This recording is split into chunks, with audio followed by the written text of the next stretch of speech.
ดีใจได้มันบ่ได้เซอร์ไพรส์เด้ อ่า ต้องให้ตื่นเต้นแหน่หน่อยหนึงเนาะบ่บอส อืม คุณเพื่อจะได้ครับเพื่อที่นั่นต้องดีลาก่อนได้บ่บอสนะ เป็นจำนวนเงิน 100,000กีบ ฮะจักแล้วถ้า โอ้ เพิ่นมาแล้ว ยถ้าเบิ่งก่อนอย่าลืมนำกันน้องมะนาว มอบให้อ้ายเกตวันนี้ ไว้กะเกียมในเชื่อนชื่อนี่ใส่ในงานแต่งนี่บ่หรือว่าในใดอันนี้ฮะ ใช้ บ่บอส ในชีวิตเราเมื่อใดจำเป็นเราก็ใช้แล้วแล้วแต่เราแล้วโอ้ยตายมาเขาเปิดเพลง เพื่อนหมอบุญเปิดเพลงมานี่ เรียบร้อย กินลิขสิทธิ์ขออภัยพี่น้อง FC ทุกคนกำลังเข้าได้กับเข็มพระเจ้าเปิดเพลงในเรือนค่ะเอามาต่อกันเลยพี่น้องเลย จักไปฮอดยานใดกินนี่เนาะ แม่นมาลุ้นกันว่าน้องบังนาอันไอายเกตกับเอ้ยบังนาวเพิ่นเนี่ยสิได้อันเท่าไรเงินเลยนี่ มาช่วยจัดงานเนาะ ดีใจว่าเห็นแบบ ดี นี้ ใจเลย ใครกว่ามาจับกันเนาะ อืม เบิ่งเอาเรื่องเลยยัน FC ว่าไอ้กับไป แม่นหั่นแล้ เรียว บยาวเนาะ ดีลาหลายว่าซั่นเพื่อสิได้กะให้นับกันนับ อย่าลืมกดติดตามเพื่อเป็นกำลังใจให้ผมด้วยนะครับทุกคนขอบคุณมากๆครับ โดยเปิดภาพขึ้นก็ได้มื้อนี้เนาะมาหาทางสาวบักนาวกับผัวเพิ่นพี่น้องไอ้ทั้งเฮาสิขอเอิ้นเอื้อยบักนาวซะพี่น้องไอ้เพิ่นคือสิเป็นเอื้อยเนาะเพราะว่าทางเฮาก็มีเวียกกับผัวเพิ่นจักเล็กจักน้อยพี่น้องเอ้ยเนาะมามื้อนี้ก็ได้ มาให้อ้ายกับไพ่เพิ่นพามาเพราะว่าทางอ้ายกับไพ่เพิ่นฮู้เนาะก่อนอื่นก็ต้องขอกราบทักทายสบายดีเด้อพี่น้อง FC เบิดสุขุสุคนเนาะว้าเคยเห็นแต่ในโทรศัพท์พี่น้องเอ้ยบัดนี้มาเบิ่งเห็นตัวจริงเสียงจริงแล้วน้องบักนาวกับอันอ้ายหยังเนาะชื่อเพิ่นน่ะเฮาก็ลืมแล้วยังบ่ฮู้ชื่อเพิ่นซ้ำสิไปถามก่อนเพราะว่าเบิ่งอยู่ในคลิปแต่ว่ามันลืมมันหลายคนนะพี่น้อง เห็นแต่ทางว่าตุซิดเพิ่นเอาลงพี่น้องเลยนี่แต่ว่าเพื่อบ่เป็นการเสียเวลาพี่น้องไปเบิ่งไปชมน้ำกันเลยเนาะว่าเพิ่นเฮ็ดหยังอยู่ตอนนี้ก็ได้เพราะว่าทางนายกับไพ่เพิ่นเข้าไปทักทายเพิ่นก่อนแล้วพี่น้องเลยขออภัยพี่น้องเลยทางเสียงบ่คือเก่าเสียงเป็นหวัดแห้งพี่น้องเลยบ่สำบายมา 2-3 วันแล้วเสียงก็เมื่อแน่เสียงจะคือตันดังตลอดเพราะว่ามันน้ำมูกตันดังว่าง่ายๆซะเนาะ ไปพี่น้องเลยไปว้าวหลังเนาะเสียเวลาเข้าเรื่องเลยไปเอาเข้ามาบัดมีแนวต้อนรับซะอีกโอ้ต่ออย่างน้อมาต้อนรับนี่ทหารบ่เนี่ย โอ้เฮือนลงหมักนาวในคลิปก็เซแล้วดิเนาะก็ใหญ่อยู่แต่ว่าเริ่มเซแล้วค่ำแล้ว มาเฮาคนรอจัง ฮะ มาเฮาคนรอได้นี่ เฮาแล้วบ่เคยเห็นเนาะ ลุมมีช้างผัดมา สบายดีเด้อโดย บาบอสเบิดทุกคนพี่น้อง จักแล้วจักเล่นอย่างแล้วบ่เคยเห็น มาฮอดบ้านน้องมะนาวมานี่ บ่เคยเห็นก็เลยมา แต่เก่าบ่เคย อ้า เห็นนะ วขึ้นมาสบายดีเด้อทักทายสบายดีอ้าวเฮ็ดหยังทางน่ะ ซอยบ้านนี้เที่ยงกันอ้อยซอยอยู่ อ้าย สบายดีเด้อน้องมะนาวแล้วก็ไอ้เก็บมานี่ ไอ้เกดมานี่แล้วเอ้า เฮ็ดพี่ช้างกัน ร นะ อขึ้นท่านี่เฮ็ดหยังมานี่ฮะ ตัดผมมือสอ เบิ่ ง งโอ้ ทรงเปิดทรง คือว่าเบิ่งในคลิปคือว่าอัน ผมเบิ่งยาวๆนึงมาบัดนี้สั่นเนาะ แต่ยังบ่เคยเห็นเจ้า บ่เคยเห็นบ่ ครั้งแรกบ่ ค่อยก็มาเที่ยวแรกหั่นละค่อยก็ได้ จะเอาทางมา ได้ให้ไอ้กำไพพามาเนาะโอ้จักทางมา ได้เจ้านะ จักคอยอยู่พูดภาคซิโนขึ้นไปทางโรงงานน้ำตาลพอ บ้านสมสะอาดนาสนุกโอ้ แม่น เคยไปบ่ โอ้ นี่ไก่เติบจนบ่จักฮอดอันทางไปเจ้า เตรี น่ะ ยมหยังน่ะเขาเล่มไปขายบ่หรือว่าไดหรือเตรียมจัดงาน หายไม่กิน หาไปกินโอ้เห็นตัวจริงอันดาวบางนาวเพิ่นคือข่าวแท้นี่เนาะ มาเบิ่งเลย บ่มาเห็นตัวจริงกันนะข่าวแท้สิดอก บ่เบิ่งน้ำ ยักษ์ เห็นในคลิปกับตัวจริงนี่บ่คือกันบ่ ตัวจริงงามก่อน อืม โอ้ไอเกตมันนี่ว่าได้เมียงามแท้เลย จนไปเฮ็ดงานกะจนบ่อยากเป็นฮอดเฮ็ดเวียกเฮ็ดงานอยากมา มาปานนี้ฮอดบ่ไปครับ เป็นได้อันทางเอื้อยเจ้านะเพิ่นมื้อใดสิมาเพิ่นสิมาอยู่ว่างานดองนี่ เพิ่นว่าสิมามื้อ8ค่ำ เว้าค่ำนี่ฮู้จักบ่ตัวเจ้า แปดค่ำ มื้อนี้จะค่ำ มื้อนี้จะค่ หาข้าม ำ5ค่ำ 6 7 8 6มื้อวันอาทิตย์7มื้อวันจันทร์8มื้อวันอังคาร 2 3ตกวันที่3เนาะ 21แล้วมื้อนี้นะ นั่นแหละจะมาตกวันที่3เรามานะ เจ้าสี่แล้วว่า 24 เจ้า4บ่ สี่ 21นี่2 3 มื้ออังคารน่ะมาน่ะ แม่นบ่ มื้อนี้วันที่21น่ะวันเสาร์มื้อนี้นะ เอออ่า ยังมีเอื้อยจักคนเอื้อยน่ะ เอื้อยผู้หนึงอ้ายผู้หนึง อันผู้สิมานำอันใด มาแต่เอื้อยบ่ มาแต่เอื้อย โอ้ อันทางอันตุชิดเพิ่นบอกแล้วบ่ว่าข่อยสิมาหา บ่เพิ่นโทรบอกแต่เช้าพุ่น เรามาเฮือนนะค่ะ ตุชิดบอกว่าข่อยสิมาหานะ บอกอยู่ โอ้ ข่อยออกมื้อหน้าแล้ว เพราะว่าข่อยโทรถามเพิ่นแล้วแต่มื้อเช้าเด้ เบา อ จังเลยสิมาหาแล้วว่านะแล้วว่าอยู่ลืมแหละ ตะกี้ว่าคันว่าพ่ออยู่เฮือนนี่ผู้แหละ ข่อยไปหาอยู่นะ หา เนาะ ผู้แล้ว ข่อยมีเวียกจังมาหานะมีเวียกทั้งเอื้อยเจ้าพร้อมได้แต่ว่าเอื้อยเจ้าบ่อยู่มื้อนั้นข่อยจะสิเข้ามาอีก มือเอื้อยจะมานะ มื้อเจ้าเอื้อยจะมานะ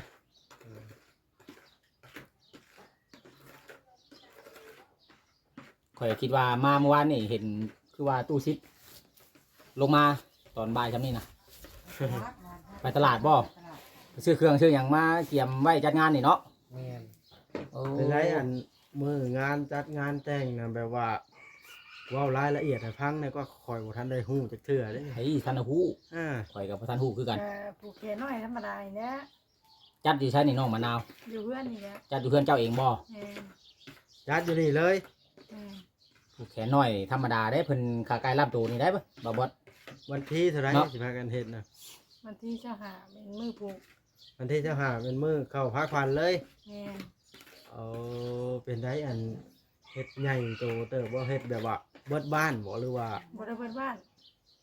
หาเด็กหน่อย เอาว่าแต่ ทำคน ญาติพี่น้องเนาะ จัดงานใหญ่นี่ก็ยอมแด้ของบ่มี แม่นเฮ็ดซ้ำเฮาเฮ็ดได้เนาะ สามารถเฮ็ดได้ ไอ้เกด นะ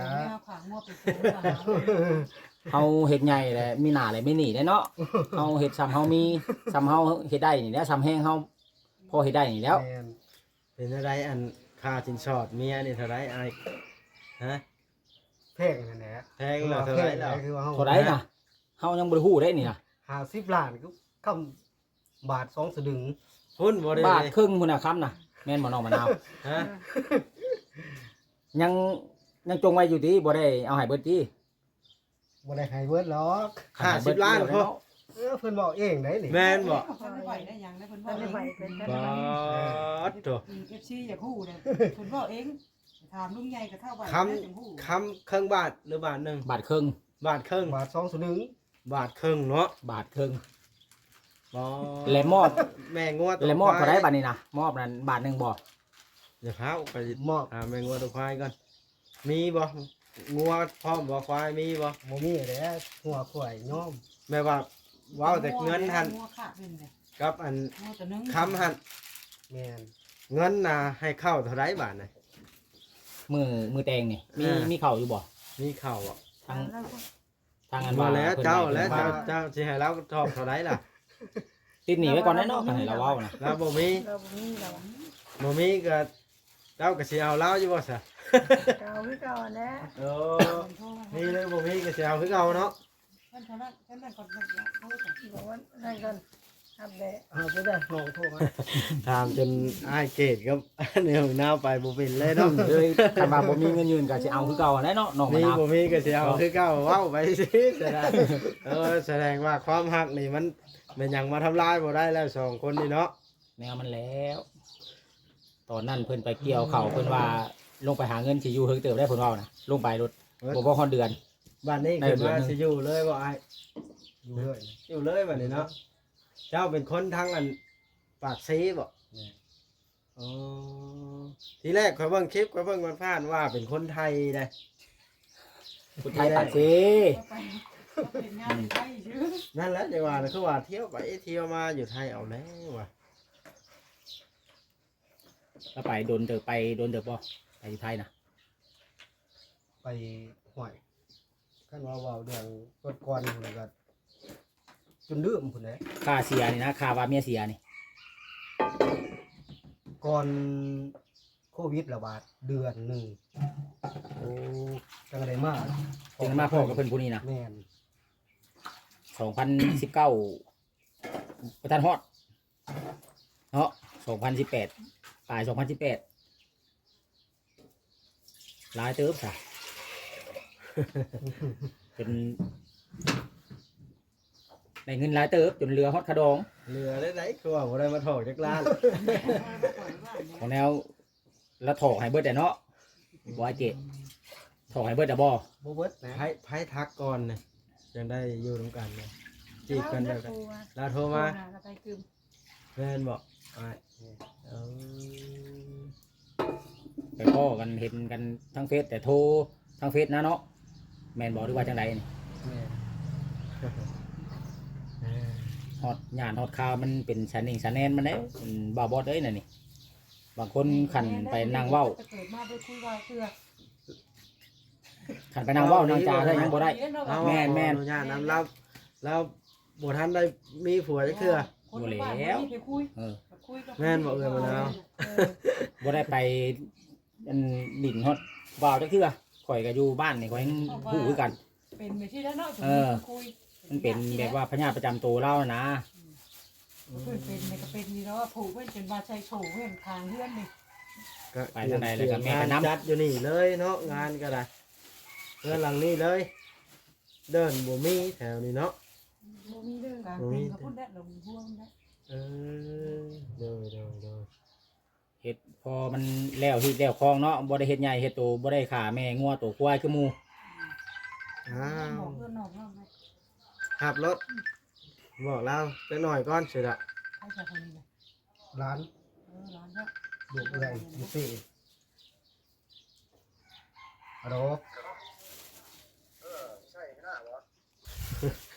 เจอกูแทนนะ กูบ่ได้เลือกลูกเขาหนา สิเลือกอยู่เนาะคันเมาหนึงแหละสิเลือกเอานี่สิเลือกเบอร์7เบอร์เลยบ้านนี่เมาหนึงนี่ ยินบ่ ว้ายเพิ่นว่าเมาหนึ่งขั้นได้เบอร์เจ็ดแต่เมาหนึ่งอยู่ว่ามาอะไรจังเมาสั่น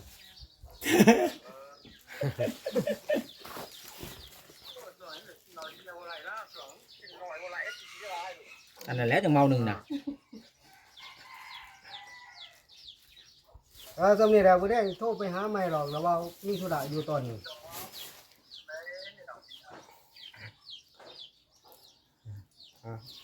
อยากพี่น้องโทรมาเนาะอ่ะ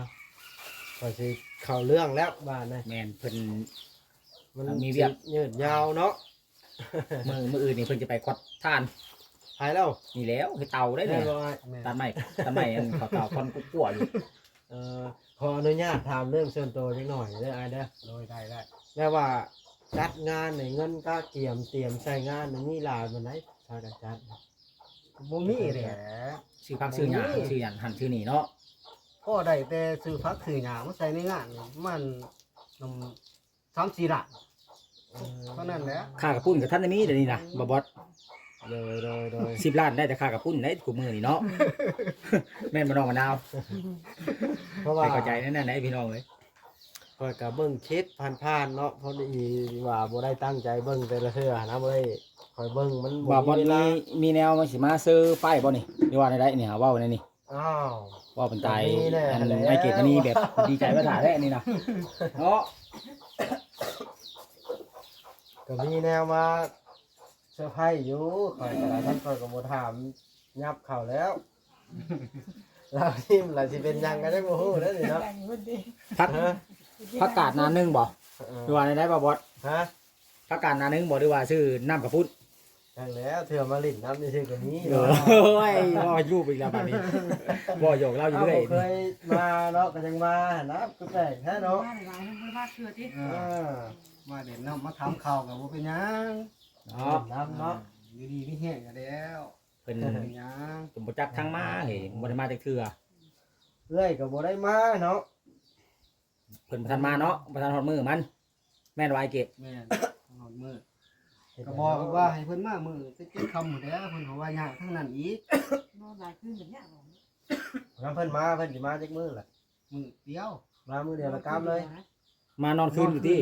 น น อ อน น คื คื น นคืนหนึ่งตื่น โอ้ มาผูกแขน ว่าง่ายกับเพิ่นมามื้อ8ค่ำ เก่าคำ นอนคืนหนึงแหละตื่นมาแล้วมื้อ9ค่ำแล้วผูกแขนแล้วผูกแขนแล้วแล้วมื้อ อ่า ว่าในนี้บ่บอดเอ้ย โดย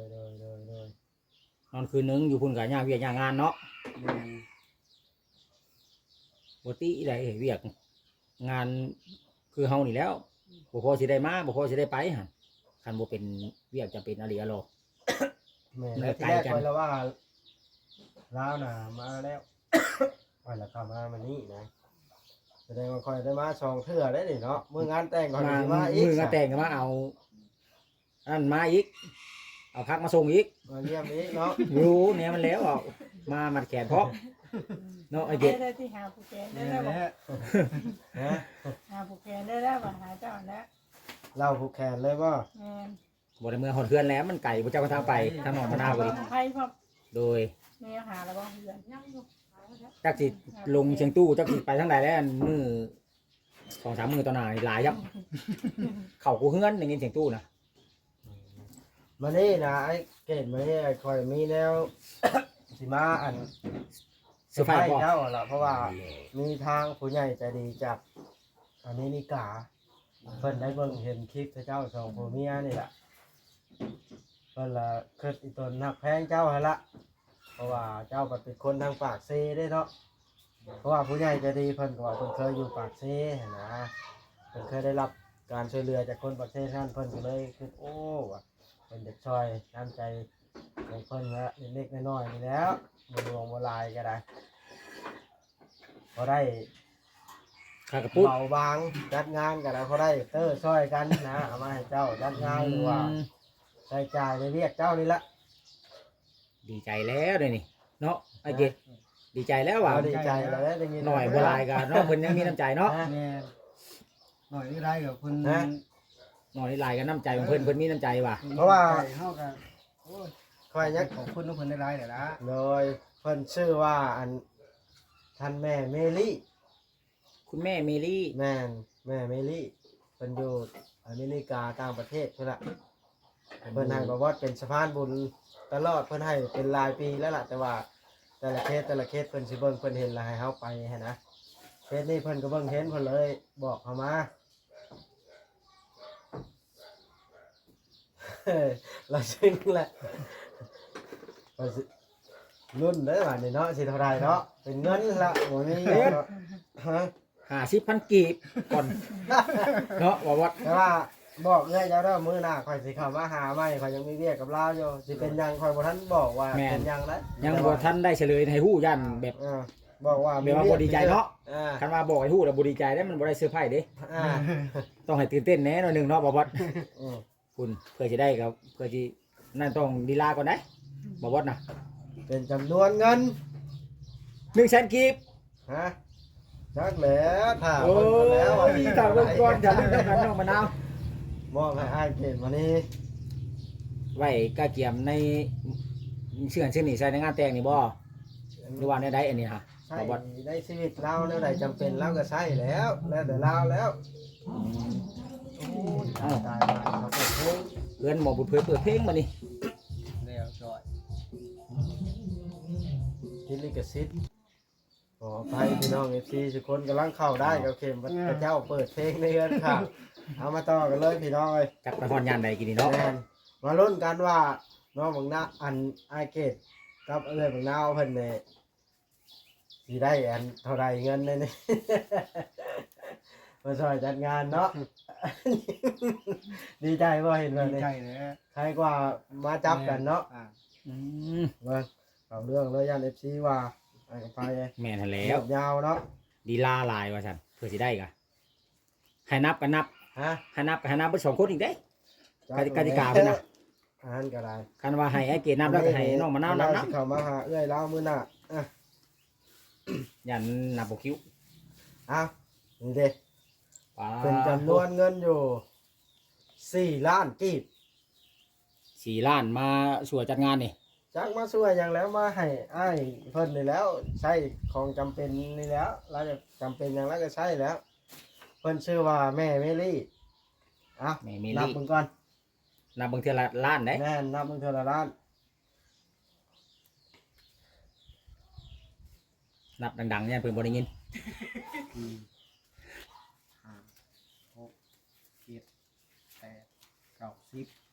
10แล้วตัวนี้ สอ เนาะ งสามสี่ห้าหกเจ็ดแปดเก้าสิบ พุ่นบ่บดลายลุดๆครบแล้วตัวนี้ นี่เบิ่งเด้อเบิ่งค่อยนับก็พอซะคันว่าบ่ครบเจ้าก็นับหลังพยานบ่ครบ1 2 3 4 5 6 7 8 9 10 10แสนได้20แสนนี่ดิ เจ้าจังนับหลังก็นับเอาพื้นค่อยนับให้พัง1 2 3 4 5 6 7 8 9 10ได้40แสนเนาะ แม่น และแบ่งเมียได้ป่ะนี่บ่หรือว่าได้ป่ะนี่ แล้วแต่ลาวแล้วบาด มอง นี้ หา ให้ ย ลาว เนาะ แล้วจัดงานกันเนาะอ่ะมอบให้เลยฮอดมือเลยเด้อแม่เมลี่เด้อ มือแล้วพี่น้อง จะมาถ่ายรูปไปไหนลูกอ้าว หอดมือแล้วหอดมือผู้โชคดีแล้วพี่น้องเอ้ย แม่น ทางแม่เมลี่เพิ่นมี มีแต่ จิต ว่า ตั้งใจ อยากให้ ช่วยเหลือ กับอัน จัดงานแต่ง น้องนาว หอมแก้มกันบ่ บ่แล้วขอบใจเพิ่นเด้อเนาะ เว้าหยอกกัน แม่ก็กินนี่ แม่เมลี่ แม่ไม่ได้ โดย ขอบอกขอบใจหลายๆเด้อแม่เด้อขอให้บุญนำคำสู้ให้แม่ร่ำด้วยลงด้วยร้อยพันร้อยเท่าพันเท่า ไปตลอดปี ให้ขอให้อายุยืนตลอดไปสาธุ จ้าให้น้องนาวเว้า เอาน้องมะนาว เม มา ลี่ แม่เมลี่ โดย ขอให้แม่อยู่ดีไม่แห้งเลยที่พายเงินมาช่วยเดือลูกขอให้แม่อยู่ดีไม่แห้งจ้า โดยอ่ะขอเพียงแต่จากใจเว้าจะได้กันเนาะ เว้าจะคือแบบ เามาวัดกั มัน นน้ำตาจากไหลช่ำเว่าแบบซึ้งแฮง ขอบอกขอบใจขอบบุญขอบคุณทางแม่เมลี่หลายๆเด้อขอให้แม่เมลี่อายุมันขวัญยืนเด้อไปทางใดก็ขอให้หลุดรอดปลอดภัยเนาะขอให้เจอแต่สิ่งดีๆขอให้ร่ำรวยหน้าที่การงานราบรื่นเด้อแม่สุขกายสบายใจเด้อเอ สาธุเอาพี่น้องเอ้ยดีใจนํทา ทาง งมือแล้วมีแต่ว่าบอกเอ้ยเจ้าว่าบอสมีเวียกน้ำสิเราเด้อคอยบ่บอกดอกว่าสิเวียกหยังก็ได้คอยบอกว่ามีเวียกซื่อ บ่เผาเฉลย ๆ เดี๋ยวสิบ่ตื่นเต้น กับโอ้โหคือกันว่าเพิ่นมีเบียกนะครับว่าท่านฮู้คือกัน แม่น โอ้แต่ว่ามีเบียกเท่านั้นแหละ แม่น แต่ว่า คอย สำคั บ ญ อก ว่า ได้เลย เนาะ ว่าคอยมีเวียกกับเอ้ยเจ้า เพราะว่าคอยสีบุภาคเวียกไว้ให้ดอกเพราะว่าย่านมันผิดพลาดคือเคยเห็นมาหลายแล้ว แม่น กสิมาอยู่ แม่นมือพันลาวสิมาอยู่ล่ะมืองานคอยสิเข้ามาผูกแขนเรื่องบางนาวกับเจ้าเลย มาถ่ายคลิปเลยนะมือนั้นละคอยสิแต่งสิเว้าน้ำเพิ่นสิมาอยู่นะมาเนาะ มา คันบ่มาบ่มีผู้ มามาท่านบ่มาทางนี้ก็พอแล้ว ผู้เดียวเท่านั้นบ่ญาติผู้ใหญ่เจ้านะ สองคนกับอ้ายเนาะ อ้ายเพิ่นข้าเบียกเพิ่นคือกันมาบ่ได้เพิ่นว่าบุญบ้านเพิ่นบุญบ้านเมียเพิ่น อืม พอดีมื้อเดียวกัน ว่าคันเพิ่นสิป้ามาแล้วกับบ่จักสิเกิดคือกัน คันว่าบ่มีญาติพี่น้อง เพิ่น มา มา นำนี่ นะบอก แม่ เป็นไปบ่ได้เนาะมันต้องมีญาติพี่น้องทั้ง เพิ่นถ้าเพิ่นมาเพิ่นขี่รถยังมา บ่เช่นบ่ไหวให้เพิ่นได้เล ขี่ ย รถท้ายข้างน่ะนะ แบบรถรางบ่ได้มีเนาะ บ่มี ค่ารถนี่แพงบ่มาแต่บ้านนี่คันเฮานั่งรถ โอ้ โดยสาร ดับ ก็เฮานั่งรถตู้กับผู้หนึงแสนหาฮอดซิโน สนามฮอดเซโน บัดมาบัดสองคนสี่เชียนหาสองคนน่ะ โอ้ ขามาแพงกว่า ขามานั่นมันจักเครื่องจักของ แล้ว จัก คัน สัม มี ภาระ เครื่องลายกับแพงเขามีเครื่องหน่อย แม่นเขาไล่กับเครื่องอีกดิ ตามได้ เฮาได้เอาเครื่องนำ เนาะมันก็แพงตัวนั้นแล้ว ตั้งนาทีแล้วเดี๋ยวนี้ของค่อยนะเบิ่งให้หน่อยกว่า ได้2ชิปหนึงได้ พอแล้วสาวคลิปนี้ก็สิบ่ได้ขอยืนยาวพี่น้องไอ้เสร็จภารกิจแล้วมีแต่ว่าฮอดมื้อวันนัดหมายมื้อเอ้ยมึงนาวกับอ้ายเกตมานี่เพิ่น ผูกคอต่อแขนกันจัง มือ10คำเด้อมือ10คำ คำเราเว้าให้พังเลยว่า เก้า มือเก้าหรือมือ10 เก้าคำ เก้า มือก็คำมือผู ถือมือวันที่เช้าหา เอา แม่นบ่ วัที่ ไล่เป็น 25 พายุ ใช่เนาะ แม่ วัน 21แล้ว มื้อนี้21แล้วอ่ะ 22 21วันเสาร์ 23 24 25อีก5มื้อ แม่นบ่บ่บ่ วันนี้วัน วันเสาร์ อาทิตย์จันทร์อังคารพุธโกงกับวันพุธเนาะ แม่น 22 อ่า อาทิตย์23จันทร์ ครับ 24 พี่น้องวัน 25 พุธ ทางบอบอสเองก็สีได้หวนมาอีกทีหนึงเพราะว่าเวียกยังบ่แล้วเนาะสิมาอัปเดตทาง